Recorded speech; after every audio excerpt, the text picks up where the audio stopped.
Welcome back here today on the beautiful campus of Florida Panhandle Technical College. Another in our series of what's going on in the community.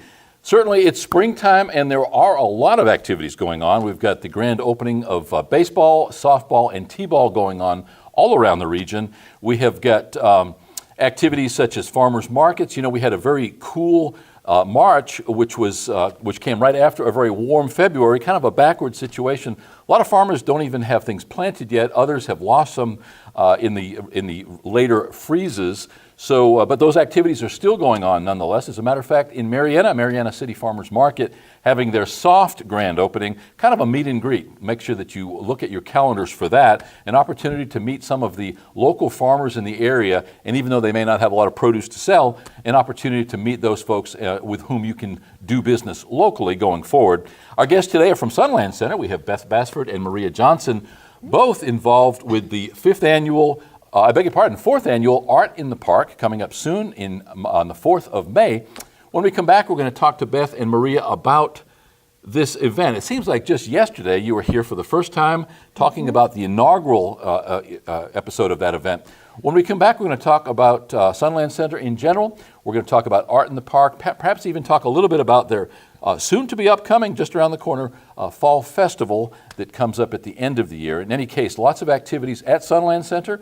You're going to find out a little bit more about them. But make sure you watch your calendar. Lots going on these days. When we come back, we're going to talk to Beth and Maria about all this and more, and we will be right back.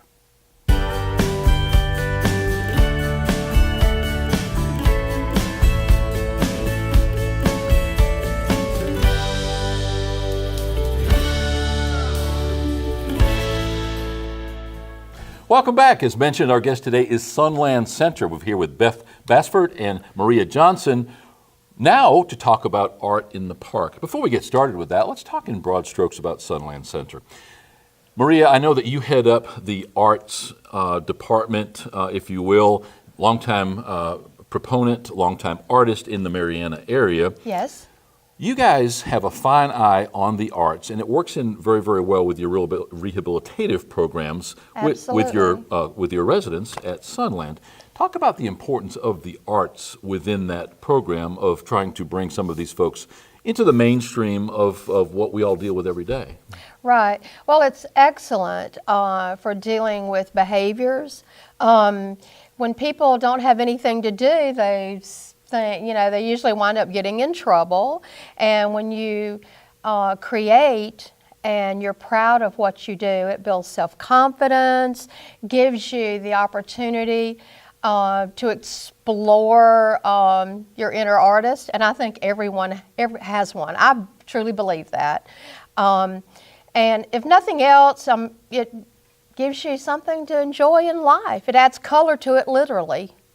How long have the arts been a part of the general programming at Sunland Center?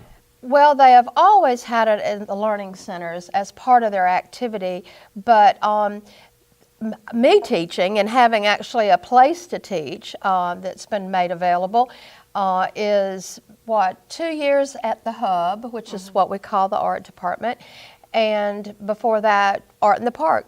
2 years prior to that is when I started teaching, and I teach more of a formal class where you learn the mechanics of art, light, shadow, depth, perspective, all the things that fill in the lines. A lot of people can draw outline drawings, but they're always two-dimensional, and when you learn to create the illusion of the third dimension, it's pretty incredible.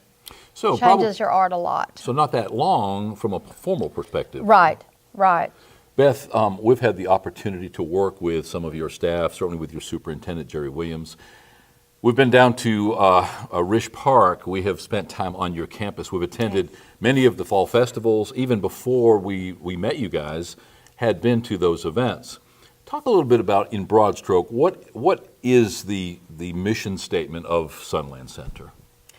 At Sunland, we are there to serve the individuals who reside at the center to ensure that they have the best quality of life possible.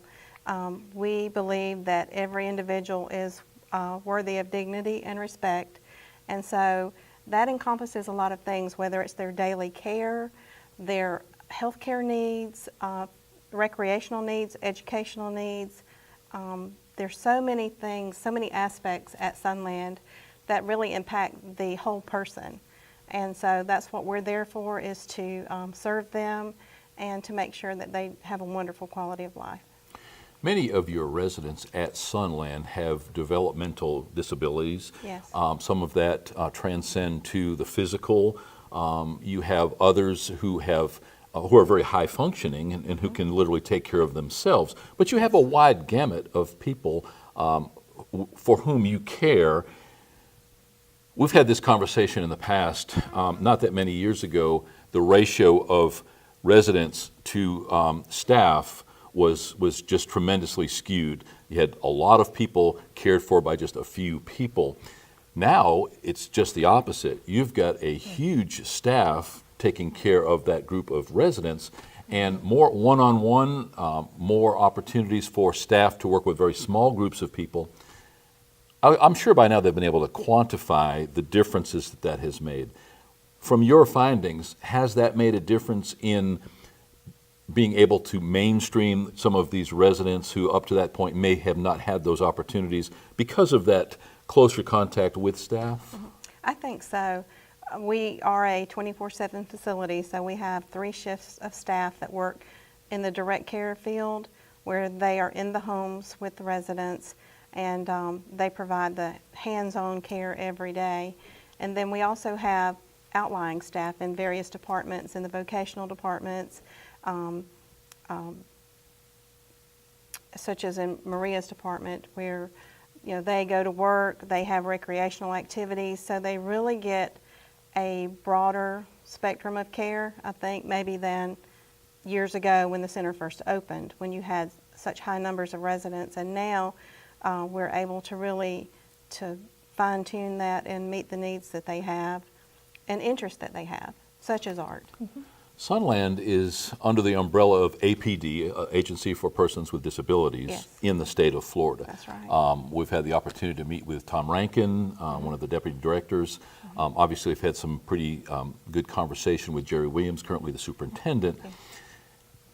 The state, the federal government for that matter, but the state of Florida, and I know that Florida has been singled out for many reasons, but Florida seems to get it. They realize the need, they realize, more importantly, the conversion rate, the success rate for having facilities such as yours.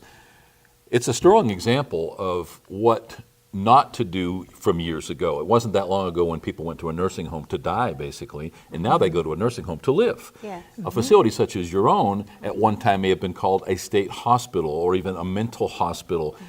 Obviously, political correctness aside, we've really made great strides in our educational opportunities to find out what works, what doesn't work. And again, that conversion rate, that opportunity, for instance, myself, as a member of the public, to go on your campus during one of your big events, like Fall Festival, and to meet some of your residents and not realize that they're residents. That is huge. It really is. And you've got such a welcoming staff. You've got people that have been there years and years and years. Talk a little bit about how you hang on to those staffers for so many years. Okay. I'm so glad you asked that question. You talked about a mental facility, or what used to be called an institution. We are now considered a developmental disability center. We like to call Sunland the community of Sunland, because it really is a community. And so when you come in to work in a place such as Sunland, you're not just coming to a hospital or an institution, you're coming into a community. You become a part of that community. And community means a lot of things to a lot of people, not just the area in which you live, but community of family, of friends. And our staff, especially those who have the longevity of upwards of 40 years, and we do have a number of those now, who have dedicated their entire life to serving the people that live at Sunland. That community is what keeps you there. We've had many people that retire and they come back, as Maria can tell you, to volunteer. And that just says a lot about the caliber of people that we have that work with us, who love the individuals that we serve and who consider them family. And I think that really makes an impact on these individuals. You'll often hear them call you mom or dad because they consider us their family. And that really warms your heart. So when you come in, it's not that you're just going to do a job. You're coming in to serve. And On one occasion, you came with Clint Cox, and he told the story of how his dad was a former superintendent at the school and that he literally grew up there. In the course of that conversation and with the progression of folks that you came to speak, we found out that there were actually many people on your campus today who either grew up there, who had relatives there. So it truly has been that longer-term community. What kind of, well, first of all, Sunland is a huge part, if not the largest employer in Jackson County, certainly one of them, and has been a huge part of that economic engine. So to start with, you bring an awful lot to the table as far as being an employer. You and Family Dollar Distribution Center and some of these other businesses, whereas in so often in these rural communities or counties, it's the school system and maybe the prison locally, or even the DOT in the case of Chipley, that furnish most of those jobs. In your case, you have people going there as an avocation. It's not just a job. And I think that's important. Let's talk about that just for a moment. The difference between going and putting widgets together or bolting a door on the front right side of a Ford Escort all day long on the assembly line versus going to work and having an avocation as a paraprofessional at the very least. Talk a little bit about what that means in bringing up the combined awareness of the community even. That's a great question, and a great subject to talk about. When you talk about human services, there's something about the human element. When you connect with somebody else, with their spirit, you connect as an individual.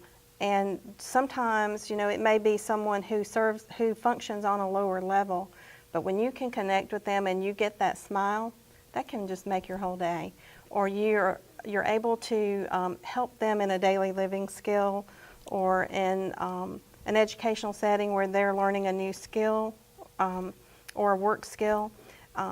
It really is rewarding, and I think that that's so important because we all have worth.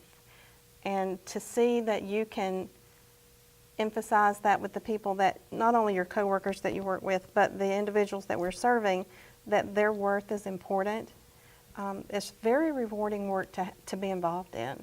And we often have opportunities to interact with the families of our residents.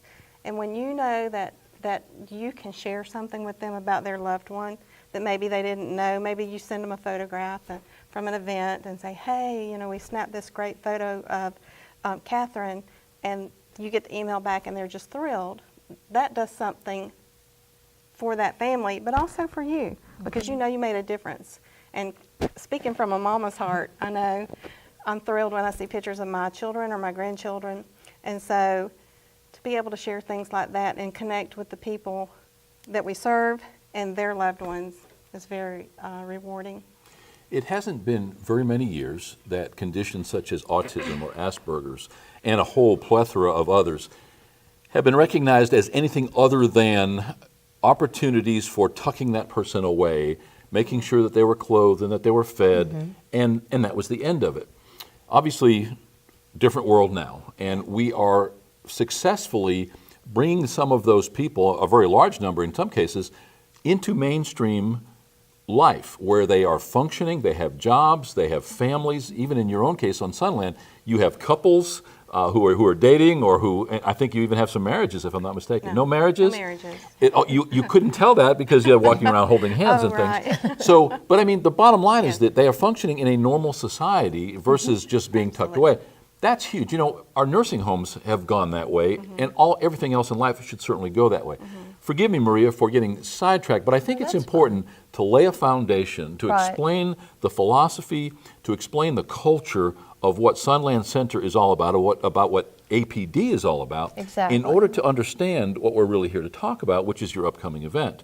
In the case of art, you've already expressed the fact that giving a person, regardless of their mental acuity, the opportunity to express. Right. That's really what it's all about. And at the end of the day, whether it's what we call art, everything is art. Yes.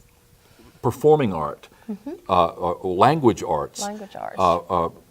Whatever kind of art we're talking about, at the end of the day, it's arguably possible that everything we do is in some fashion, through that profession of what is us inside, is to be considered art. Right. In the case of Art in the Park, how did you guys come up with the idea for the event?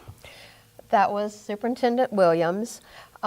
She had a bug put in her ear that I was an artist, and we talked, and she said, let's do a show, and we'll get some classes going, and it was very successful, very well supported by the residents that were interested, and they worked really hard. And there's so many variables in any form of creation. There's a young man that is in my class that has learned to read a ruler. He can run a mat cutter, a frame shop quality mat cutter, and cut mats for our pieces of art. And so you're not limited to just putting something on a canvas or a piece of paper. And in this progression, I also, through Art in the Park, we're going to hope this works out. I'm also working with 2 young men teaching them guitar. And so we're trying to develop, some time to do those kinds of things. And it has made such a difference. And we are going to have a teacher-student show at the bank building downtown in July. And so therefore taking it out, having it in a more intimate setting where they use their social skills they're learning. And it's important. I mean, it's all about inclusion and adjusting to the outside world again. And I can't imagine if I were isolated, like years ago perhaps, and then you just maybe tossed back out into the world, how would you, make it and be successful? So it is all encompassing of making what I call a better world. Things that sometimes we may take for granted, but all the arts, it's performing, like you said, literary, everything. I have a young man that comes by and reads poems to me that he writes. And Certainly a valid art form in itself. yeah, absolutely. I'm glad that you talk about the framing as being art. Many times I've seen some gorgeous frames framing some terrible art, because everybody does a beach scene Makes it look better, and everybody does a vase of flowers. I mean, there's a lot of bad painting out there. And we have obviously a recording studio here, and we hear a lot of bad music. It's not about the quality of the production, it's about the fact that that person has the guts, the intestinal fortitude, the strength of heart to get up there and to be able to profess themselves. So whether it's through painting a bad beach scene or whether it's singing a song out of key, it doesn't really matter. It's all about encouraging them to express themselves, They say that most serial murderers, most mass killers were never able to express themselves, and so that's what was one of their root problems to start with from a very young age. So at the very least, you're giving everybody, regardless of their bent, an opportunity. Now, didn't you at one time work in the print shop, or do you still do that? Yes, I did. When I first started at Sunland, I worked in the print shop, and as a matter of fact, a young man that worked with us, he did transition into a group home. And when you get a phone call one day and someone says, "Guess what, Mom? I'm working at Publix." I mean, that's incredible. That is huge. And knowing that, as I say all the time, I want my legacy not to be what I had in a bank account. That's a good thing. I want it to be not who I was, but what I did. Art in the Park. That's important. Yeah, no doubt. Art in the Park this year, our 4th annual. Again, it seems just like yesterday that we were saying we've got this brand new event, and here's what we hope it's going to do. First year was Grab a Rope and Hang On. I think the second year was when Tom Rankin was there, and we actually got to talk to him briefly. Last year, we were able to attend. It's a very short, sweet event. Fall Festival starts early, ends mid-afternoon. It seems to go on and on forever, and you're taking up the entire environmental park. So I've said this before, I don't think you can go to one fall festival and see everything in the number of hours that you're open. And that's not a bad problem to have, because people leave them wanting more, as in everything. But Art in the Park, it's a very short event. We're going to talk about the actual hours here in a second. when I first heard about the event, and I was first able to attend the event and knew what the hours were and saw the amount of art there, I said, this might be kind of overkill. But when you get there and you realize, number one, that you can meet pretty much all the artists, that you can interact with staff, and more importantly, with residents, Right. and much of the art, if not most of the art, is resident driven. Right. You have a lot of art that's done by staff. You've got a lot of art that comes in from the From the community. community. Let's talk, first of all, about where the art comes from. There are our learning centers, they will be participating and doing pieces of art. And then I have a class that runs year round, and then we have 2 instructors that do a class that runs from like January until Art in the Park. And like the community, I am also in the Artists Guild of Northwest Florida, and some of our artists are participating. And we have schools, the JAT art class heard about us, and they sent, I think they're having 24 pieces that they're submitting. And it varies from year to year who participates, but and that's true of any art show. Some years you have more than others, or a different look than others, but I just think it's always magical, and I think there's always something for somebody to see. I know last year you kind of expressed maybe just a little bit of dismay because there were fewer pieces of art Right. Submitted than you had the previous 2 years. Right. Have you got a feel so far of what kind of I participation think it's going to you're be pretty have? good this year. Yes, I think it's going to be pretty good. And the Artists Guild is going to set up a booth and have members of the guild, and they're going to give away 2 original pieces. There will be, a drawing. There's no tickets or anything. It'll be a handout ticket, but you don't have to purchase anything. Just attend their, walk by and see their booth, and 2 originals. The cool thing about Art in the Park, and again, this is the 4th annual, much like Fall Festival, it's totally free. And when we say it's a free event, sometimes that's a misnomer. Sometimes people take it for granted because it's free. Right. It may be free to attend, but it's certainly not free to put on. There's a tremendous amount of activity that goes on behind the scenes. You've got volunteers, whether it's from your art community, whether it's from community volunteers that normally are volunteers at Sunland Center, and certainly whether it's the staff and residents. Right. Talk a little bit about what it takes to execute this event and what kind of physical work it takes to actually set this all up, because I think one of the biggest things is the food. And I would venture to say that the food part of things probably takes as much, if not more, time to coordinate than the art part of it does. Right. Well, we decide on a menu for our Meet the Artist reception that is for the artist and the dignitaries that will attend the event. And we decide that what we're going to have, and then we discuss it with our culinary program. Their students will serve at the event or at that reception. But we all have a hand in that. We bring things too. It's a lot of for work. that. It is a lot of work. The hardest part to me, now our environmental park crew, they set up the big easels for us.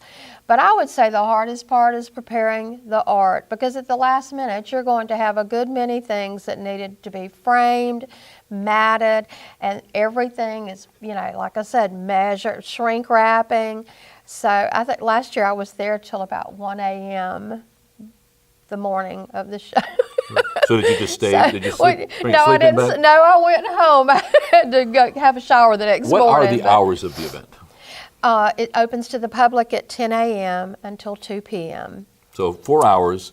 So often people try to make an event way too long. Right. And once any one person has been there a couple hours, that's usually enough. If you've got kids or a wife or a husband, whichever that other spouse is being dragged along, enough's enough. Eventually people are going to start saying, hey, it's time to go home. Right. You don't have bouncy houses. You don't have a lot of kids' activities going on. And that's to your credit. Many times we try to make something good for everybody. This is make no mistake, a upper crust, and I use that because your waiters are all in formal weight gear, or whatever it's called, and I'll give you a chance to talk about that. It's almost like it were a 5-star restaurant. Right. And so when you go, you feel like you're being pampered. You feel like you're being served really nice food. The art is all well displayed. Everybody's dressed up. It's a formal event. It's not a carnival. It's not what you would Right. call a festival. Even though it's called Art in the Park, it is a step up from what a lot of people would normally do on a weekend. And so by not having all of the trappings that go along with that carny atmosphere, you have to project what you want people to see. And you have Right. done a very good job of bringing up that art community. I would imagine that you have done a lot for that Marietta or that even Northwest Florida arts community by giving them this opportunity to display, but more importantly, giving them an opportunity to be a part of a first-class event. Would that be accurate? Right. They enjoyed it because of some of those artists participating in the years past, and learning really what Sunland is about. They love coming out, seeing the residents. They are our cheerleaders for sure. And that came from just learning what Sunland is. So many few people still really know what it's like. And they are very supportive of Sunland's art program. Very supportive.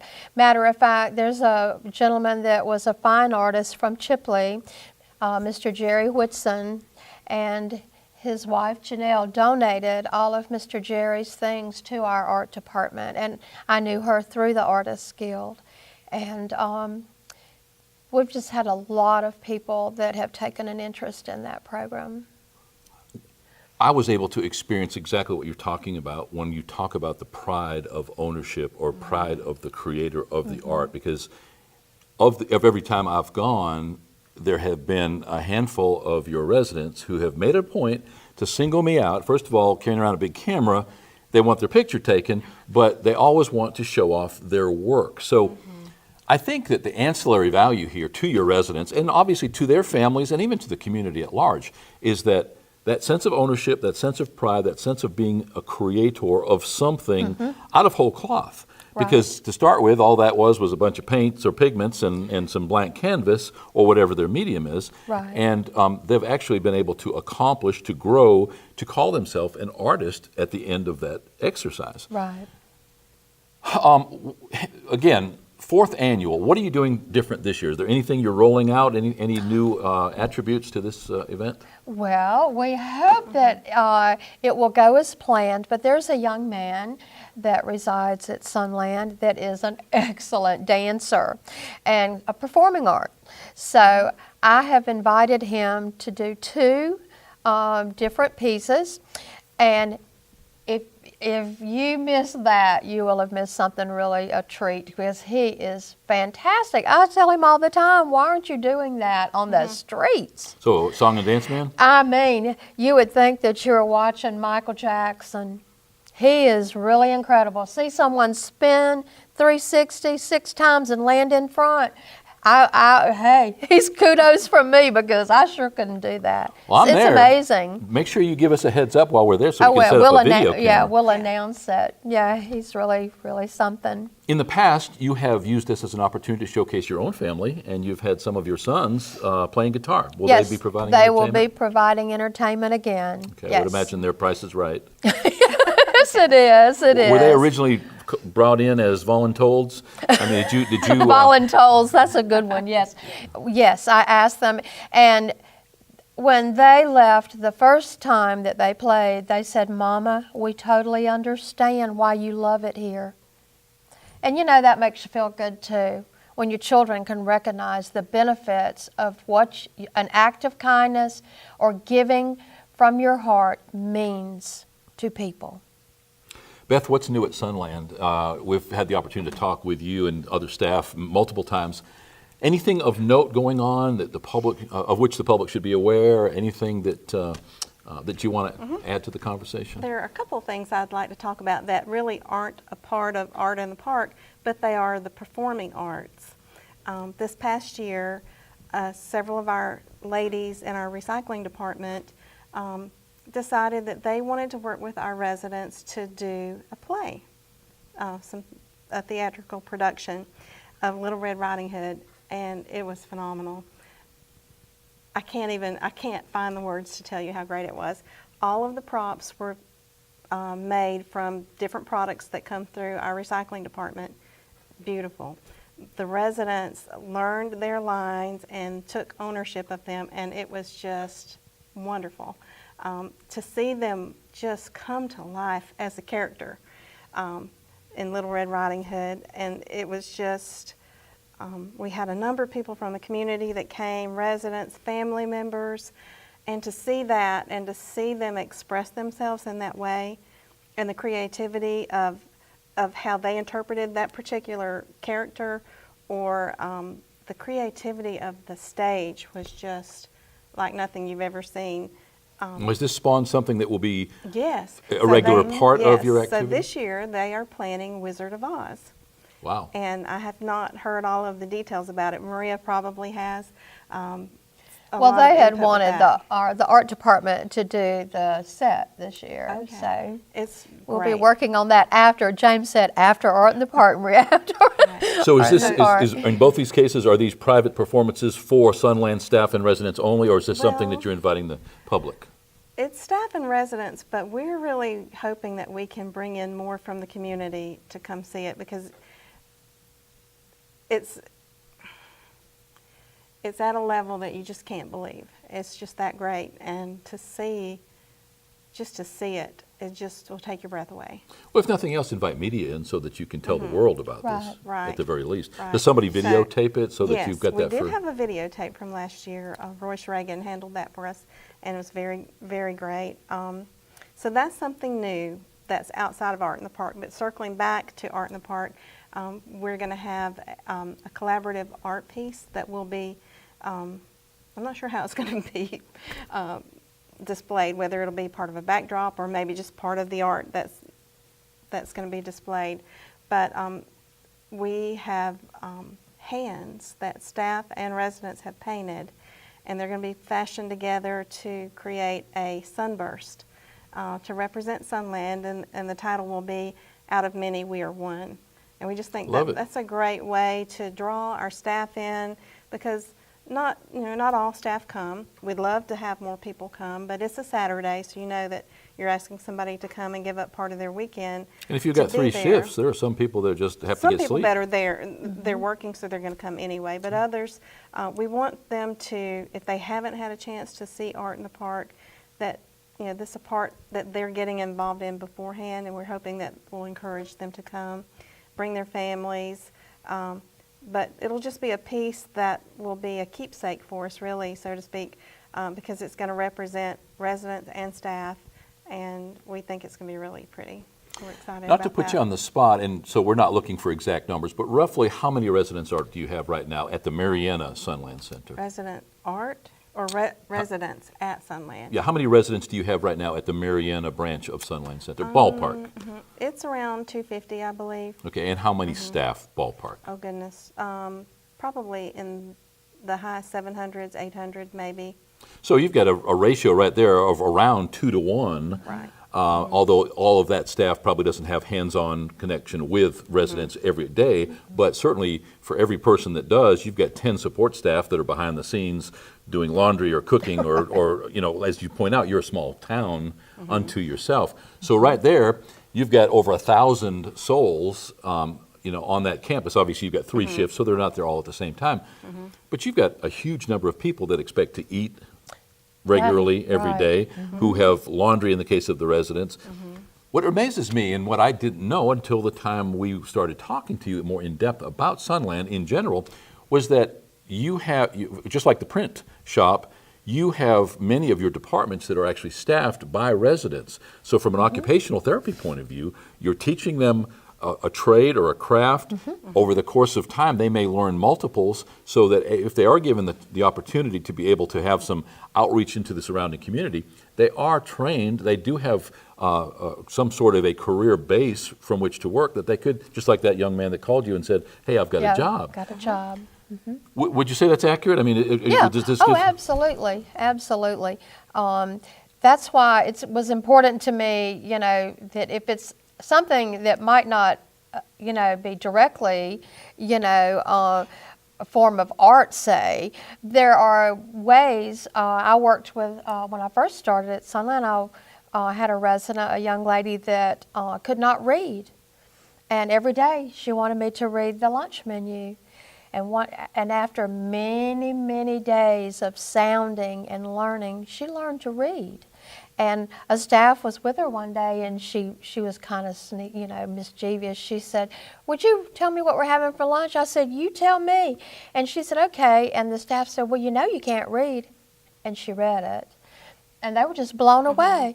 So there's always something. Everybody has something to offer, and that might be a life skill that will help you be successful in the community. You know, that's a huge life lesson in itself. Even forgetting about singling out Sunland, every single day somebody is mistaken for somebody who either doesn't care or doesn't have the ability or whatever that failing might be that we are presuming. And I know that we all do it. I know I do it every single day. Right. And you just hope over time, especially when you see the success stories there as the residents or go about their everyday life, they're on the Sunland campus. It's changed me. I'll just tell one short story, and that's the Fall Festival, and I go every year. And I met 3 or 4 years ago a man and his wife, and he was a retired law enforcement officer from Fort Walton, and his brother has been on the campus for 30 years or more. And his brother, the resident on Sunland, actually was the one that came over and wanted to talk about he saw the Sheriff's Department badge on my press pass, and that was the initial conversation. Then he wanted to talk about my camera. And his brother and his wife came over and were almost apologetic, but I told him on the contrary, I was really enjoying the conversation. Every year, that gentleman, your resident, will spot me from somewhere, and I'll hear him yell out, and he'll come running. And so I almost feel like I've got a connection there on campus, somebody who knows me only because I have visited them for no other reason. They didn't run into me in Walmart. They didn't see me in Winn-Dixie. So what I'm getting at there is I would encourage anybody who has the opportunity to tour your facility, to take a guided tour. And I know that you do make those available on occasion. All they have to do is contact perhaps you or your office. It's a success story par excellence. It's an opportunity to be heartened for everybody who complains about government giveaways and misuse of tax funding. It's a sterling opportunity to see the good that comes out of just that. Is there anything I may have forgotten to mention, Beth? Anything that you would like to add before we wrap this up? Oh, goodness. I know we cover a lot of things, and I really appreciate the interviews with you because you really help draw the picture for the community to see just a glimpse of what life is like at Sunland. So I don't know that we've really missed anything, but I would like to say that we would just welcome anyone who has an interest to come and tour the facility that would like to volunteer. We certainly have many volunteer opportunities for civic clubs or individuals, sponsorships for residents, but just to come and be a part, whether it's serving, maybe coming doing programs at our chapel. The residents love the community interaction. We have groups that come and do entertainment. And actually, our residents can entertain you. They are very talented. We spoke of the gentleman that'll be dancing. We have a lot of talent shows that they put on for us, or for one another, but for the staff. And you walk away and your heart's just bursting because you've seen, no inhibition. They'll sing their hearts out. They'll dance, and it's just such a wonderful community, and I guess that's what we keep kind of circling back to, is all of the great things about Sunland. So if anyone in the community has never been and they want to know what we're all about, we're very transparent. We welcome people to come and spend time with us in our community and let us show you around. We'll take you on a golf cart ride. You might go on a horse and wagon ride around the center, just to see life in a simpler form. And that's missing in the culture that we live in today. We turn on the news when we get home in the evening and we see tragedies that happen in communities around our country. But you come in a place like Sunland and it's just peace, When you and Maria got here today, you said, how long will the interview be? And I said 40 minutes. And you said, why would we possibly need 40 minutes? I think now you understand that what's important to me, frankly, and it's my show, so I get to call the shots. That's right. What's important to me, though, I'm jesting when I say that. But what's important to me is that people hear the entire story. They don't just find out that you've got an art in the park exhibit, that they're welcome to come, that they can come for 4 hours, that they can come and eat and drink and enjoy the art. The much bigger story and the much more compelling story that needs to be told, and shame on us if we don't tell it every single day somewhere, You're right. is that, again, as I just said a minute ago, a strong example of something done right. And for anyone who is jaded, who feels that there's too much pork and there are monies misspent, I won't try to deny that that is the case, but in the case of Sunland, as in many other organizations, you're there for a purpose, with a purpose, and you're accomplishing a purpose. And that's important to me, and I think it should be important to all of our viewers. Maria, is there anything that I may have missed speaking about that you'd like to mention? I don't think so. I think you did very well, and we appreciate the time that you allow us to come talk about our facility, because I just wish everyone knew what a wonderful place it was, and it truly is. I know that one day they'll probably run me out because I'll be so old I might be a liability to them. But I've already told my supervisor, Mr. Godwin, well, I'll sure be out here visiting, and y'all might get tired of me, but I'll be here. I can't imagine ever totally saying goodbye to the faces that I've grown to love so much.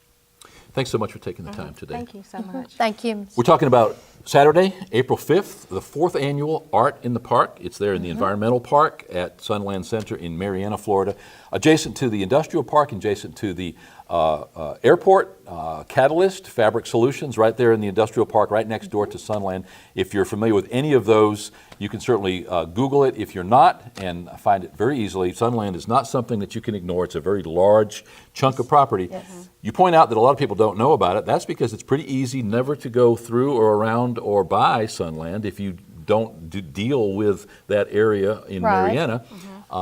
Much like this college, people drive by it every day on 90 and don't realize it's a college, That's don't a realize the good college. work that's being done. So again, shame on us if we don't help you tell your story. So thanks so much for being here today. Thank you Really so appreciate much. it. Our guests today have been Beth Basford and Maria Johnson from the Sunland Center in Marianna, Florida.